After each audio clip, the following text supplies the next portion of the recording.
Hello friends, welcome to Pravi expression. இது தாங்க என்னோடய கடலைக்கறி ரெசிபி. கேரளாவில் எப்படி பண்ணுறோமோ அதே மாதிரி நான் பண்ணியிருக்கேன். இது வந்து கடலையை நான் நைட்டே சோக் பண்ணி வச்சுட்டேங்க. இப்போ பார்த்திங்களா, நல்லா வாஷ் பண்ணி எடுத்துக்கிட்டேன். அதை வந்து நம்ம குக்கரில் இப்போ ஆட் பண்ணிக்க போகிறோம்.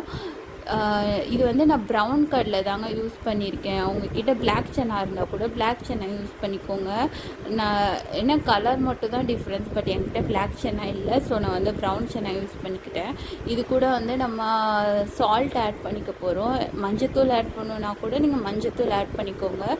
பட் நான் வந்து வெறும் சால்ட்டு, வேறு தண்ணி ஊற்றிக்க போகிறோம் இது குக் ஆகுறதுக்கு. கொஞ்சம், அதாவது கடலை முங்கி கொஞ்சம் எக்ஸ்ட்ராவாக தண்ணி ஊற்றுங்க. அப்போ இது குக் ஆகுறதுக்கு கரெக்டான ரேஷியோவில் இருக்கும். நான் அடுப்பில் வச்சுட்டு நம்ம மேக்ஸிமம் ஒரு 5 to 6 விசில் வச்சுருங்கங்க. இது நல்லா குக் ஆகணும். நீங்கள் வந்து அதாவது செக் பண்ணி பாருங்கள்.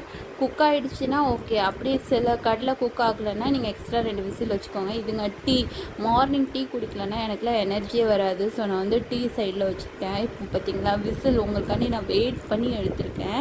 இந்த மொத்தமே ஒரு 6 விசில் வச்சுக்கோங்க. இதுக்கு தேவையான பொருட்கள் என்னென்னா சோம்பு, பட்டை, கிராம்பு, ஏலக்காய், வேறு வந்து முந்திரி, பச்சை மிளகாய், இது எல்லாமே தேவை. ரொம்ப முக்கியம் இந்த இன்க்ரீடியன்ட்ஸ்லாம். நான் வந்து சோம்பு 1 டீஸ்பூன் ஆட் பண்ணியிருக்கேன். இது வந்து தேங்காய், வேறு வந்து கருவேப்பிலை, இதெல்லாம் நம்ம வதக்க போகிறோம். நம்ம வதக்கிட்டு அரைக்க போகிறோம். வெங்காயம், தக்காளி. வெங்காயம் 4 எடுத்துக்கிட்டிங்கன்னா அதுக்கு வந்து பாதியாக தக்காளி எடுத்துக்கோங்க, 2 எடுத்துக்கோங்க. ஏன்னா புளிப்புத்தன்மை ஜாஸ்தியாக வந்துடக்கூடாது, கம்மியாகவே இருக்கட்டும். அதனால் வெங்காயத்துக்கு பாதியாக நீங்கள் தக்காளி எடுத்துக்கோங்க. இதுதான் நம்மளுக்கு டோட்டலாக தேவைப்படுற பொருட்கள். இது கூட நான் ஒன்று மிஸ் பண்ணிட்டேன், நான் அதுக்கப்புறம் எடுத்து வச்சுருக்கேன். பார்த்திங்கன்னா இஞ்சி பூண்டு பேஸ்ட். இஞ்சி பூண்டு பேஸ்ட்டாகவும் போடலாம், இல்லை நீங்கள் இஞ்சி பூண்டு வந்து நல்லா சாப் பண்ணி கூட போடலாம். நான் இங்கே பேஸ்ட்டாகவே போட்டுக்கிறேன், ஏன்னா என்கிட்ட இருக்குது. இன்கேஸ் உங்ககிட்ட இல்லைன்னா நீங்கள் அப்படி போட்டுக்கோங்க. சாரிங்க, சில ஷார்ட்ஸ் மிஸ் ஆகிடுச்சு. ஆக்சுவலி நான் இதில் என்ன ஆட் பண்ணியிருக்கேன்னா கீ ஆட் பண்ணியிருக்கேன். தாளிக்கிறதுக்கு கொஞ்சம் சோம்பு, முந்திரி, பச்சை மிளகா, கருவேப்பிலை, இந்த தேங்காய். அதாவது நான் இதுக்கு முன்னாடி ஒரு பிளேட்டில் வச்சுருந்தேன் பார்த்தீங்களா, அதில் இருக்கிற எல்லா இன்க்ரீடியன்ஸும் ஃபஸ்ட்டு ஆட் பண்ணிக்கிட்டேன். இது நல்லா குக் ஆகட்டும். நான் தேங்காயை இப்போவே ஆட் பண்ணிக்கிட்டேன்னா நான் சில்லாக வெட்டி வச்சுருக்கேன். நீங்கள் துருவி வச்சுருந்தீங்கன்னா நீங்கள் அதை லாஸ்ட்டாக கூட ஆட் பண்ணிக்கோங்க. நான் சில்லாக வெட்டி வச்சுருக்கிறதுனால நான் ஃபஸ்ட்டே ஆட் பண்ணிட்டேன். இதெல்லாம் நல்லா வதங்கட்டும். அது கூட வெங்காயம், தக்காளியுமே நம்ம ஆட் பண்ணிக்கிறோம். நல்லா குக் ஆகட்டுங்க. நல்லா மேஷ் ஆகிற கன்சிஸ்டன்சிக்கு வரட்டும். இப்போது சொல்கிறேன், உங்களுக்கு கன்ஃபியூஷனாக இருந்தால் நீங்கள் அந்த கொஞ்சம் ரீவைண்ட் பண்ணி பாருங்கள். அதில் எல்லா இன்க்ரீடியன்ஸும் இருக்குது. கீயில் வந்து நம்ம என்ன பண்ணுறோன்னா சோம்பு, பச்சை மிளகா, கருவேப்பிலை, அதுக்கப்புறம் முந்திரி, அப்புறம் நம்ம சாப் பண்ணி வச்சுருந்த தேங்காய், இஞ்சி பூண்டு பேஸ்ட்டு, அப்புறம் தக்காளி, வெங்காயம், இது தான் ஆட் பண்ணியிருக்கேன். அது கூட நம்ம இது சாட்டே ஆகிறதுக்கு சால்ட் அண்ட் மஞ்சத்தூள். இது நல்லா மேஷ் ஆகட்டுங்க, நல்லா மேஷ் ஆகட்டும். ஏன்னா இது மேஷ் ஆகிற வேல தான் அந்த கிரேவி கன்சிஸ்டன்சி வரும். அது கூட நம்ம என்னென்ன பவுடர்ஸ் ஆட் பண்ண போகிறோன்னா, இப்போது நான் 2 tablespoon coriander powder add பண்ணியிருக்கேன். அதுக்கு பாதி சில்லி மிளகாத்தூள், அதுக்கு பாதி கரம் மசாலா. நல்லா பார்த்துக்கோங்க. இப்போ நீங்கள் 2 டேபிள் ஸ்பூன் கொரியாண்டர் பவுடர்னால் 1 டேபிள் ஸ்பூன் சில்லி பவுடர், அதுக்கு பாதி half tablespoon garam masala, இது தாங்க ஆட் பண்ணியிருக்கேன். நல்லா மேஷ் பண்ணிக்கோங்க. அந்த மசாலாவோட ஃப்ளேவர்ஸ்லாம் ரிலீஸ் ஆகணும். நான் இன்றைக்கி தாங்க பெப்பர் தூள் அரைச்சேன். அது கூட என்னென்ன ஸ்டாக் என்னென்ன காலி ஆகிடுச்சு அதெல்லாம் நானே கொரியாண்டர் பவுடர் நானே அரைச்சிட்டேங்க. ஸ்டோர் ப்ராட்டை விட இது நம்ம அரைச்சி போட்டோம்னா செம்ம ஃப்ளேவருங்க. நீங்களுமே அதை அரைச்சி பாருங்கள், வறுத்துட்டு அரைச்சி பாருங்கள், செம்ம ஃப்ளேவராக இருக்குது. கடையிலலாம் என்னங்க விற்கிறாங்க, நானும் இனிமேல் கொஞ்சமாக பவுடர் எல்லாமே அரைச்சி வைக்கணும். இதை இந்த ஜாரில் தாங்க அரைச்சி வச்சுருக்கேன். சரி, அது வேஸ்ட் ஆகக்கூடாதுன்னு அதிலே வந்து நான் வந்து சாட்டே பண்ண எல்லா இன்க்ரீடியன்ஸும் ஆட் பண்ணிக்கிட்டேன். இது வந்து என்னென்னா வாழைப்பூ வடைங்க. நாங்கள் இன்றைக்கி தான் ட்ரை பண்ணி பார்த்தோம், நல்லா வந்திருக்குங்க. சாப்பிட்டு கூட பார்த்துட்டோம்.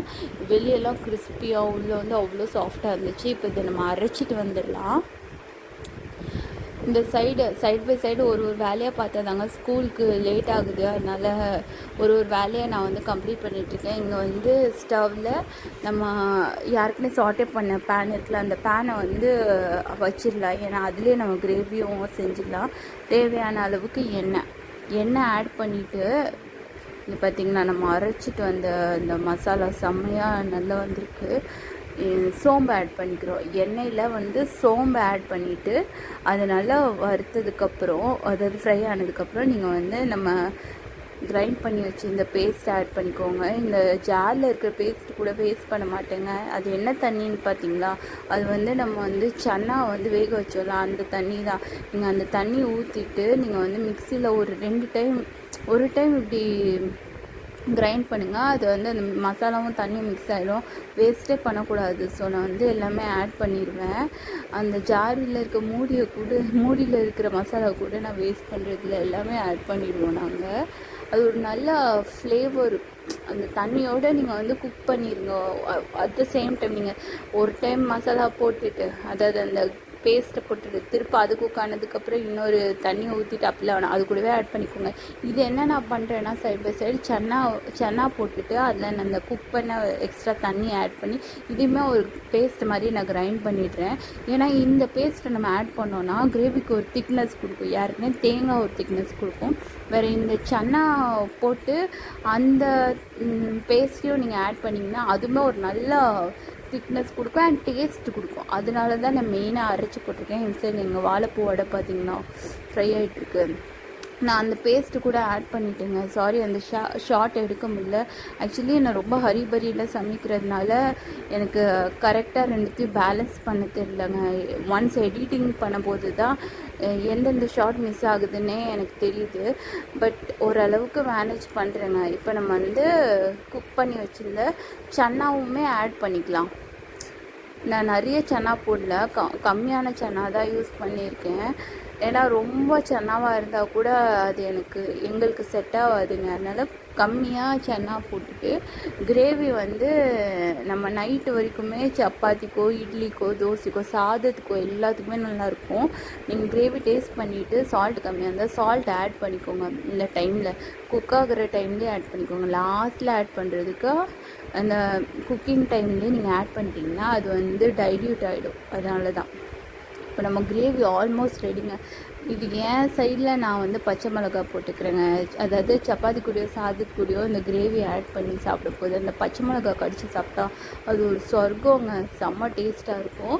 நான் லாஸ்ட்டாக கார்னிஷிங் அண்ட் ஃப்ளேவர் ரெண்டுக்குமே நான் வந்து கொரியாண்டர் லீஃப் ஆட் பண்ணிக்கிறேன். இதோ நாங்கள் வறுத்து வச்சுட்டோம். செம்மையாக இருக்குல்ல வடை. தாங்க சப்பாத்தி என் பசங்களுக்கு கொடுத்துட்டேன். நான் அவங்களுக்கு வந்து டைம் ஆகிடுச்சுன்னு சொல்லி ஊற்றி கொடுத்தாச்சு. உங்கள்கிட்ட கிரேவியை கூட காமிக்கல. இதுதான் அவங்களோட பிரேக்ஃபாஸ்ட். இது நம்மளோட கிரேவி ரெடி. பார்த்திங்களா, கண்டிப்பாக இதை ட்ரை பண்ணி பாருங்கள். அல்டிமேட்டாக இருக்கும். நான் கேரளா ஸ்டைலில் எப்படி பண்ணுவாங்களோ அப்படியே பண்ணியிருக்கேன். Thank you for seeing this video.